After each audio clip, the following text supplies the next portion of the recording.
La historia medieval europea debe entenderse con la correcta comprensión de un riguroso conocimiento religioso de la época y estudiar cómo éste ha ido configurando el modo de pensar y actuar de las personas en un contexto donde el sector eclesiástico controlaba gran parte de la vida medieval. A medida que evolucionaba la sociedad europea, también iba cambiando su mentalidad, en algunos casos difiriendo en opiniones de aquello que estaba asentado en el seno de la Iglesia, provocando conflictos con la Santa Sede que en más de una ocasión algunas creencias alternativas al catolicismo fueron acalladas con gran ferocidad, calificando dichos pensamientos como herejías. En el sur de la Francia del siglo XII se asentó un movimiento religioso alternativo al catolicismo llamado catarismo, una corriente religiosa proveniente de Oriente, que había hecho su aparición en la Francia medieval a través del comercio de este reino con los estados cruzados, además de la expulsión de sus seguidores del Imperio bizantino, encontrando en la región del Languedoc un lugar estable donde asentarse y expandir su mensaje. La palabra cátaro proviene del griego cátaros, una expresión equivalente al significado de pureza, una idea que compite con el sentimiento cristiano imperante en Europa, ya que los cátaros criticaban ciertos comportamientos de la Iglesia, mostraban su rechazo hacia varias de las decisiones y actitudes del clero, considerando que sus prácticas habían tomado un rumbo distinto al de las enseñanzas de Jesús, y por ello se llamaron a sí mismos puros, ya que defendían la idea de ser los únicos que realmente promulgaban el verdadero mensaje de Jesús, vivían una vida extremadamente humilde y cumplían los designios apostólicos. También, esta creencia choca directamente con las enseñanzas católicas por otras muchas razones, ya que también creían en la dualidad de dioses, es decir, la existencia de un Dios bondadoso y un Dios malvado, negaban la Trinidad de Jesús y el Espíritu Santo, y finalmente también creían que la salvación se podía obtener mediante la fe en Dios, y no a través del perdón de la Iglesia. El momento de máxima difusión de esta creencia en Francia ocurrió hacia finales del siglo XII, en una época donde el poder espiritual del Papa competía con el poder terrenal de los reyes, cada cual queriéndose imponer al otro, al considerar que ellos ejercían su poder según la voluntad de Dios, y sobre todo, el descontento hacia Roma fue en aumento a raíz de la decisión del Papa Gregorio VII de aprobar la querella de las investiduras, una decisión que concluía que solo el sumo pontífice podría entonces realizar nombramientos eclesiásticos sin el consentimiento de reyes ni emperadores. En medio de este conflicto, y este descontento hacia la voluntad del Papa, se arraigó durante el siglo XII y principios del siglo XIII el ideario cátaro, por varias ciudades y regiones del mediodía francés, concretamente en la región sur de Languedoc, territorios vasallos de la Casa de Barcelona. Su presencia, cada vez más extensa y contando cada vez con más fieles, acabó por ser una cuestión debatida tanto en el ámbito político como en el seno de la Iglesia Católica, llegando a oídos del Papa Inocencio III. Este fue un papa con una gran actividad política, ya que durante toda su vida luchó incansablemente por defender la idea de la supremacía eclesiástica por encima del poder temporal de los reyes, y cuestionó en numerosas ocasiones el gobierno de muchos reyes medievales, como sucedió con el Sacro Imperio o con Juan sin Tierra en Inglaterra, pero uno de sus mayores intereses fue el de defender el cristianismo de las amenazas musulmanas, al precio que costase, convocando numerosas cruzadas para alejar el Islam de tierras europeas, así como sucedió en la península ibérica o declarando la Cuarta Cruzada para reconquistar Tierra Santa. Inocencio III consideró que el Languedoc había caído en desgracia por la aparición de los cátaros, el cual entendió que fue un movimiento surgido por la escasa presencia de curas bien instruidos, además de la ausencia de edificios religiosos por toda la región. Por ese motivo, envió hacia Occitania misioneros y sacerdotes con amplios poderes religiosos para combatir este pensamiento.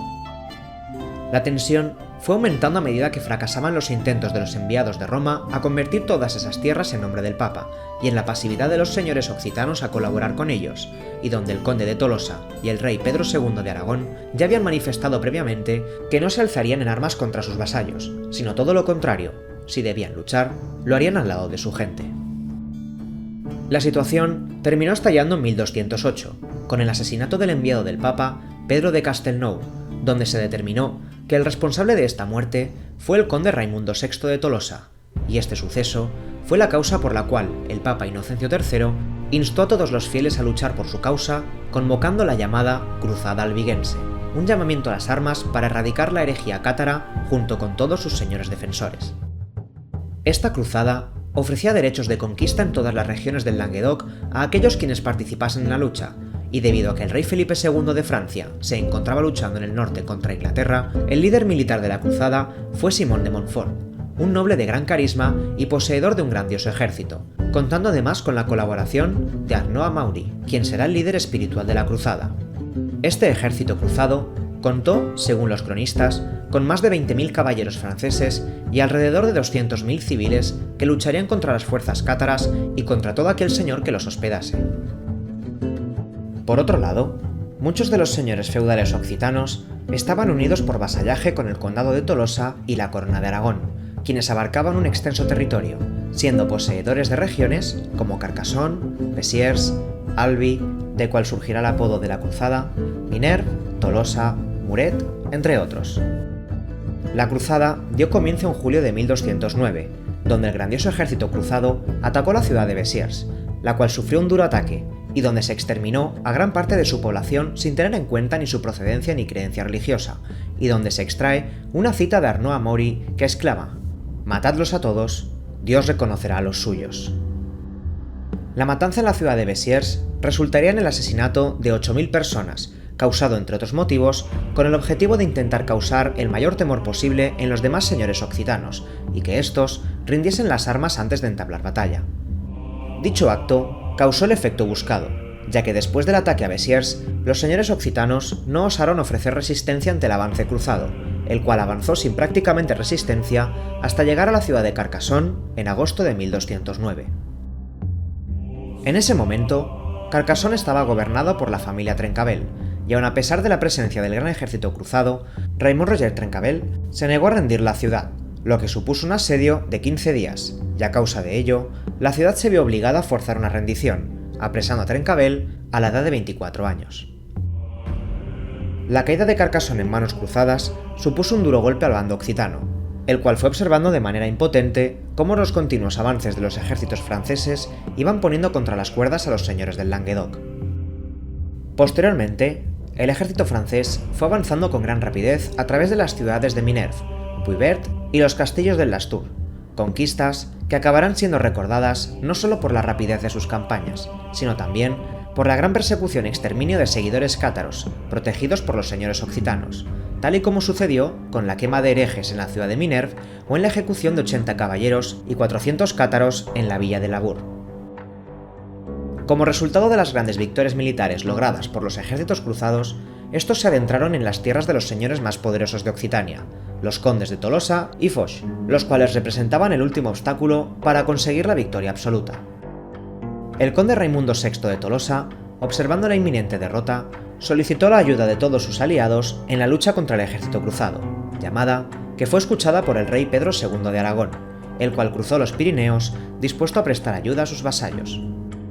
Pedro II acudió a Francia precedido por la gloria obtenida a raíz de la batalla en las Navas de Tolosa en la península ibérica, tan solo un año antes, y aunque anteriormente había aceptado su sumisión a los designios del Papa, no pudo hacer oídos sordos ante una llamada de socorro de sus vasallos, ya que de ellos dependía la expansión aragonesa por todo el Mediterráneo francés. El ejército aragonés y las fuerzas occitanas comandadas por Raimundo VI de Tolosa y Raimundo de Foix atacaron la ciudad de Muret en 1213, sitiando la ciudad y bombardeándola con almajaneques durante un total de 3 días. Las tropas reales, las cuales sumaban un total de 10.000 soldados, superaban considerablemente a las tropas de Simón de Montfort, el cual solo disponía de 1.000 caballeros, y este no se veía lo suficientemente cerca de sus aliados para poder solicitar ayuda,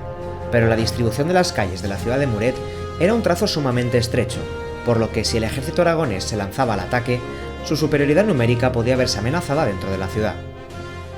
Montfort consideró necesaria la opción de atacar al rey aragonés y darle muerte, única salida posible a aquel asedio, y con la ayuda de 300 jinetes, que configuraban la élite de la caballería pesada francesa, escapó por una de las puertas no controladas por el ejército enemigo, y aprovechando uno de los descansos de los sitiadores, atacaron por el flanco, cargando incansablemente en busca del rey Pedro II, el cual se intercambió la armadura con otro soldado para luchar como igual contra Simón de Montfort,